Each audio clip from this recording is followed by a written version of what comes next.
Now, the MSU Federal Credit Union Coaches Show. Whatever happened in the past, we can't control that. And really the goal for us this year is we want to earn some respect in college hockey. You know, I think we have earned some and not to the level we want to. And so this week is another opportunity to do that. I just wanted to not have any regrets. I really put in a lot of work with my dad when I wasn't here, just always working on stuff, and I like to call him the shot doctor.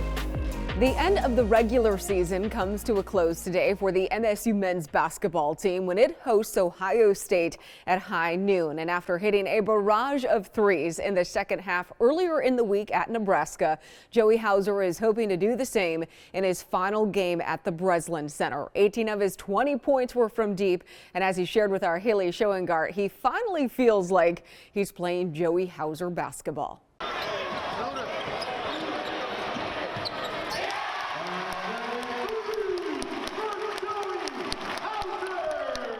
Last year, you averaged just around 7 points per game. You're now around 14 this season. What changed from last season to this season? Honestly, I think it's just kind of the circumstances are different. I mean, I'm playing more. I have a bigger role. I put in a lot of work in the offseason. You know, I always do, but I just really just trusting in what the work that I put in. I lost a little bit of weight so I could play more minutes, you know, be healthy around this time of year. Really just, you know, the coaching staff needed more of me, and if I was going to come back and play another year, I was going to have to score the ball and look for my own shot. What exactly did you do in the offseason as far as like working out, your diet, that regimen to get you ready for this season? I've always had a good diet. I've always ate pretty well. I'm pretty conscientious about that stuff, but I really put in a lot of work with my dad when I wasn't here, just always working on stuff, and I like to call him the shot doctor. He's 2 for 2. I mean, my brother's a really good shooter as well. Our sister was a good shooter, so just a lot of work with him, working on, you know, different types of shots, working on, you know, full sprint shots, coming off of screens, whatever it might be, things that I wasn't used to, so to make it more game-like. So when I got to the season, I was ready for, you know, defenders flying at me or coming off pin downs and shooting the ball. So just, I mean, I give a lot of credit to him, and obviously when I'm here in the summer, and our GAs, our managers, our coaches do incredible job is just working us out. You mentioned kind of your mindset going from when you missed shots last season, you could see it in your face. You were depleted, and that probably killed you for a few minutes. This season, missed shot, next play. When did you make that switch? I think a big part of it was just trusting like the work that I put in, because I've always put in the work, but I never really, you know, I worried about making shots before the game even started. I worry about, you know, not turning over the ball before the game even started. So really just came in this year just like, look, I've done all the work I can do, so why is there any pressure on myself to go out and perform? You know, I've already put in the work. I don't have to worry about that. So it just, you know, it comes back to confidence. That's a huge part of basketball. And just, you know, when you shoot the ball, when you're a shooter, you got to think next shot. You know, next one's going in, next one's going in. I'm not worried about missing, you know, just keep getting shots up, keep getting good looks. And my teammates, they want me to shoot. If I'm open, you know, they want me to shoot the ball. Coach Izzo, when you first came in, raved about how you were one of the best shooters in collegiate basketball, but it really kind of took until this season for everyone sitting in the stands to kind of see that in you. Why do you think it took so long for you to believe that, to then show it off to the fans? I mean, it's not easy when you sit out a year and you know, you listen to outside noise like, you know, he's going to do this, he's going to do that. That's not easy, especially in the age we live in where social media is crazy. So definitely I think I just put a lot of pressure on myself. And it just, I don't know, I think I just kind of finally found a good area where I feel good about it. I'm not worried about what other people think, and I'm just, obviously, you know, there is a process. Like I said, you got to spend time in this program. You got to pay your dues and kind of learn your way and find your way. And I've done that, but I think it might have happened a little later than I wanted to. But you know, this is I'm having the time of my life right now. So, you know, it was worth it. Senior Day is Saturday. You've been through the Senior Day ceremony before. We got to start with what made you want to come back for this second year? I mean, you did kind of all of the senior things, but what was the turning point that made you want to just do one final victory lap in East Lansing? I didn't really have any other options, so just figured might as well come back and play college basketball. I mean, it's a pretty good fallback option, but I mean, I think deep down I wanted to. Coach didn't have to do much convincing. And I wasn't really sure what I was going to do. I was like, I might as well come back and go all in and not worry about it and just fully invest myself in another year and have fun with it. So the guys were accepting of it, the coaches were accepting of it. So it was a good decision for sure. Do you think it's going to bring up any emotions? Having gone through it once. It'll be emotional, but I think because I've had the year that I guess I kind of envisioned I wanted to have, it's going to feel a lot better. Last year I felt like if I would have been done, it would have been kind of like, man, I kind of left a lot out there. I didn't have any expectations really about points or rebounds, whatever it might have been. I just wanted to not have any regrets. Joey and the MSU men's basketball team aren't the only Spartans who have a big weekend on tap. Michigan State's hockey team is hoping to make some history when it skates out onto the ice in South Bend for the Big Ten tournament. And you'll hear from one of their go-to guys when we come back. Experiencing a Spartans game is a lot like life. Farm Bureau Insurance sees the connection and is a proud supporter of Michigan State athletics. Find an agent who can protect what matters to you. With MSU FCU's checking accounts, you can manage your finances the way you want. Hate paying monthly fees? Totally Green Checking is right for you. Enjoy perks like no minimum balance, no monthly fees, and more. Want a more traditional option? Classic Checking offers many great features, plus paper statements.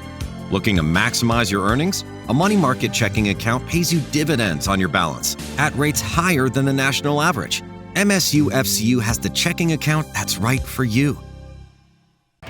Welcome back to the MSU Federal Credit Union Coaches Show. The last time Michigan State's hockey team dropped the puck against Notre Dame, Nicholas Mueller recorded 4 points in the series sweep of the Fighting Irish here at home. It's part of the reason why he's the points leader for MSU going into the Big Ten tournament. The senior from Switzerland sat down with our Ian Kress earlier this week and shared how he's actually been a fan of hockey in the Mitten State before ever even coming to the United States. The season you are having right now, your senior year, you have 25 points to lead the team, and the first 3 years you had 23 points altogether. So what would you say has been the biggest difference in the way you're playing right now? I think like a big help is definitely the style we're playing. We're playing a lot of North hockey, and it definitely fits me, I guess, a little bit better. And then obviously, like in sports, it's sometimes small details, a little bit more confidence, some opportunities in the power play, and things click, so it's been a lot of fun for sure. So what would you say the new coaching staff has really done the most to help you get this confidence on the ice? I think like just challenge like the whole team and me myself as well. Like in practice, we have a lot of like game situation like practices, so that's helped me for sure. What would you say has been the biggest difference from freshman year Nico to senior year Nico? Just like I'm more like right in the U.S., like I just came to the U.S. like from Sweden, so it was a lot of like new things with like college and everything. So like just being like everything, a little bit how it works and everything. So that has helped a lot for sure. Yeah, how was that process like coming to the United States from Sweden and being from Switzerland as well? Just what was that process like for you? Yeah, there's a lot of small details, off the rink, but on the rink, it's for sure like the smaller ice rink, like it's a lot different hockey, and like you chip pucks in and stuff. Like in Europe, we don't really do that in Sweden, so like it's been a difference for sure. When you started playing hockey, did you ever imagine you would come to Michigan, of all places, to play? Not really. My goal was always the NHL or coming over to the US and playing college, but like it wasn't really until like, a year before I came here. I was lucky to play the World Juniors in Vancouver and Buffalo. And from there on, my agent and I, we were just getting in contact with a couple college teams, and Michigan State was one of them. So luckily, I chose them. And a shot, and Nico Mueller, second of the night. Grown up in Switzerland for you, just what was that like with your parents, and just how did they raise you to become this person you are today with hopefully NHL dreams? They're a huge part of my journey, I guess. Like they support me still until now, like a lot, and they come and visit and everything. So they've been awesome, and I have a close contact with them for sure. How often have they been able to watch you here? I think my dad comes like 2-3 times, and my mom as well actually. So like they've been here a couple times, and my mom will come to Notre Dame as well. You call him the Magic Man, so we can say presto, right? Oh, look at him. This is unbelievable. Very few hockey players in the world can make this play. To Quincy. finds Datsuk. Shot. Scores! Are you serious? Pavel Datsuk wins it for the Red Wings. I saw in your bio on the website that your favorite NHL player of all time is Pavel Datsuk. How did you just find out about him, or why did you like him so much? Just watching all the videos and like also what people talk about him, like how he is in a team, and also like with his steals and just reading the game and everything. It was really like, yeah, I just liked him from the first second I saw him actually. Windsurfing too, like that is a sport that you also have a lot of interest in. How did you get involved with that? Yeah, my dad is really big into windsurfing, and then we went just with the family always when we were younger to windsurf vacation, and I picked it up kind of naturally, and since then I kind of liked it, doing it in the off season, just get hockey a little bit on the side and just thinking about something else. So it's been really nice to have windsurfing as well. How has the challenges maybe windsurfing presents itself to you? How has that helped you when you play hockey? It's helped me for sure a lot, because like you always, like in hockey, to grow you need to go out of the comfort zone, and in windsurfing it's a really challenging sport, I think, always with different winds and waves and everything. So it's definitely helped me grow out of that comfort zone, and in hockey as well. With Mueller's mom in the stands this weekend in South Bend, the Spartans will be looking for their first ever win in the Big Ten tournament. And one coach they'll be heavily leaning on is associate head coach Jared DeMichael. We'll explain why when we come back. Closed captioning sponsored by Hearing Life, helping Spartans love their ears. With 41 locations across Michigan, go to hearinglife.com to take a free online hearing test. Welcome back to the MSU Federal Credit Union Coaches Show. Associate head hockey coach Jared DeMichael has never lived in the Midwest until this year after Adam Nightingale hired him away from Massachusetts. He's known as one of the bright rising assistants in the collegiate game, and he has the resume to back it up. DeMichael helped guide the Minutemen to their first ever national championship last season, and considering Michigan State has never won a game in the Big Ten tournament, they'll be leaning on his postseason expertise to get the job done. First of all, thank you for taking the time to do this with us. It is a massive week for the program, all things considered. You're traveling to South Bend to take on Notre Dame. And when you look at the series that you guys have had with them in the regular season, and now as you approach the tournament time, where do you think that you guys have the edge? I think we're confident in our group. I mean, obviously we had 4 pretty tight games in the regular season. The first game maybe not as tight, but I think that was way back in October. So to play them here at Munn, I think definitely gives our group some confidence with how we played here. I think how we do things as a team and how we play things with pace and transition. And I think we also have some youthful excitement, which is a good thing to have come playoff time. For you, you've been immersed in a lot of postseason play as a coach on the Big Ten side of it. What is it going to be like, or what do you anticipate a Big Ten hockey tournament being like versus when you were at UMass? Yeah. No, I mean, there's definitely a different feel come practice, no matter the level, whether I was coaching at Division III or different conferences in Division I. It's a different feeling, but it's a different feeling in a good way. I think the players are itching to get onto the ice. I mean, I think this is why you play the game, for these types of opportunities and whatnot. So I can't talk about it in Big Ten play yet because I haven't had the chance to experience it. But from seeing the regular season and seeing how strong the conference has been this year, I mean, 6 of the 7 teams are ranked in the top 20, and 6 of 7 teams have a legitimate chance to make the NCAA tournament. So we're going to have to scratch tooth and nail to win every single game, but it'll make it worth it at the end of the way if we can find a way to get some wins. Where would you describe where your biggest strength is within the staff? I think I'm a pretty energetic person. I do think I bring some good positive energy to the staff, to the players and whatnot. So, I mean, I think our staff really complements each other well. We talk to our players about being a unit on the ice. If they want to be a unit on the ice, we have to be a unit off the ice as well, too. So there's definitely a lot of family-type atmosphere within our staff group, and I think that leads into our players in the right direction. Another thing, too, that Adam has brought up a couple different times throughout the season, which always seems to be intriguing, and it was when you guys were hired, was the fact that he didn't want to bring in his buddies or people that might be more acclimated to East Lansing or the program or the history of the school. You know, he wanted to find the best people who were fit for what he felt the job was going to be. So with you guys not really applying and him, you know, seeking you out, we talked about this when you were first hired initially, but how has that worked out for you? It's been awesome. I mean, Adam's been great to work with. I mean, he's exceeded my expectations just with his practice planning, his attention to detail, but the staff that he brought on. Obviously, I'm biased that he offered me the position and whatnot.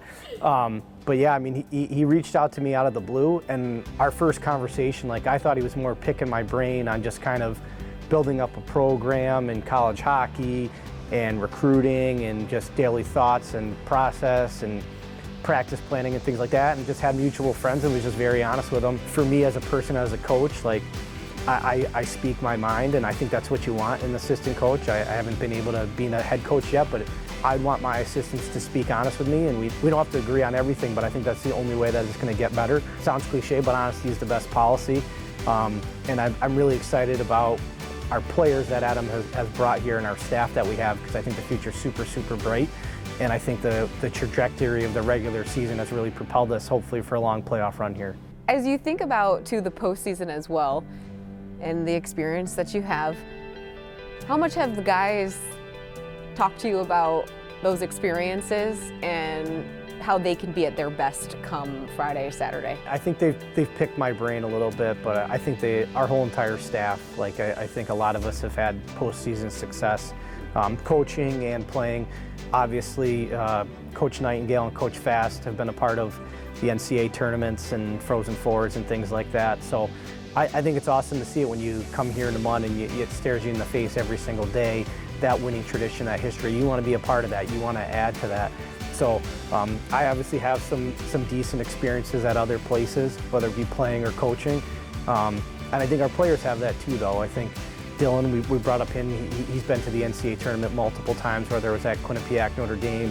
Michael Underwood, he's been a part of the NCAA tournament at Clarkson. So I do think it is good where some of our transfers have some postseason experience. It's a little bit tighter checking, usually not as many penalties, but usually the team that's a little bit more detailed, smarter with the puck, smarter without the puck, they're the team that finds a way. So, whatever. The playoffs is a difficult time, but really enjoyed it as a player and really enjoy it as a coach now too. Nightingale actively sought out DeMichael to be his right-hand man due to his ability to help turn the program around at Massachusetts in such a short amount of time. It's what Nightingale hopes to do here at his alma mater, and the Spartans could take another step in that direction this weekend. So, of course, when we come back, you're going to hear from the guy who's better known as Knights to everyone around here. Welcome back to the MSU Federal Credit Union Coaches Show. For the first time since the 2015-16 campaign, Michigan State's hockey team is a 5 seed for this weekend's Big Ten tournament. The Spartans finished in 5th in the standings with 34 points, tied for its second best finish all time, and were just 1 point shy of being able to host their first ever Big Ten tournament game. It's been quite a season considering they were selected to finish last at the beginning of the year, and Adam Nightingale does not want this weekend to be their last weekend of play. Being the 5 seed, I know there was a lot of conversation about how it would play out in the final week of the regular season. So to be the 5 seed, go on the road, how much emphasis are you putting on taking advantage of every shift, every opportunity, just because you missed out on home ice by 1 point? Yeah, no, I mean, we would have loved to have had a chance to play at home. The crowds have been great and the support, and our guys have really played well at home. But you know, it got to a situation where we had to kind of wait and see what happened, results of games, and now we're going on the road. And you know, the big thing for our team, we've always talked about focus on things you can control. At this point now, we know we're playing on the road and playing a really good team, so we just got to focus on having a good start to the series.